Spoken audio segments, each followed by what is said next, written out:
আসসালামু আলাইকুম বন্ধুরা, আজকে আমি 5টা বাজে যাচ্ছি স্কুলে। কেন? আজকে আমাদের স্কুল থেকে নিয়ে যাচ্ছে পিকনিকে, তাই আমরা 5টা বাজে চলে যাচ্ছি। এখন আমি স্কুলে এসে গেছি। স্কুলে এসে দেখতে পাই গাড়ি এসে গেছে। আমরা ছেলেরা এই গাড়ি দিয়ে যাব আর মেয়েরা যাচ্ছে এই গাড়ি দিয়ে। ওদের গাড়ি এসেই গেল ভেসে, তাই ওদের গাড়ি ধাক্কা লাগাচ্ছে সবাই উঠানোর জন্য। মেয়েদের গাড়ি উঠাতে উঠাতে 7টা বেজে গেছে। অনেক সময় পরে এখন আমরা যাচ্ছি। সবাই খুব লাফালাফি করছে। অনেকটা পথ আসার পরে এখন আমরা সবাই নেমে গেলাম। কেন নামলাম? মেয়েদের গাড়িটা অনেক পিছে। মেয়েদের গাড়িটা আসার পরে আমরা সবাই একসাথে চলে যাব। 110 কিলোমিটার আসার পরে এখন আমরা এসে পেলাম। আমরা কোথায় এসেছি?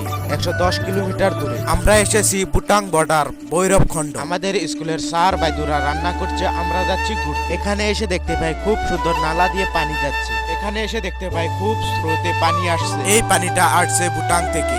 আর এখানে খুব সুন্দর একটা পাহাড় আছে। অনেক দূর দূরান্ত থেকে মানুষ এখানে পিকনিক খাবার জন্য আসে। আমার তো এই জায়গাটা খুব ভালো লেগেছে। তোমাদের কেমন লেগেছে কমেন্টে অবশ্যই বলবে। এখন আমরা খাবার টাবার খেয়ে সবাই উঠে যাচ্ছি গাড়িতে বাড়ি যাওয়ার জন্য। এখন আমরা যাচ্ছি বাড়ি। তোমরা আমার চ্যানেলটাকে সাবস্ক্রাইব করো। বাই।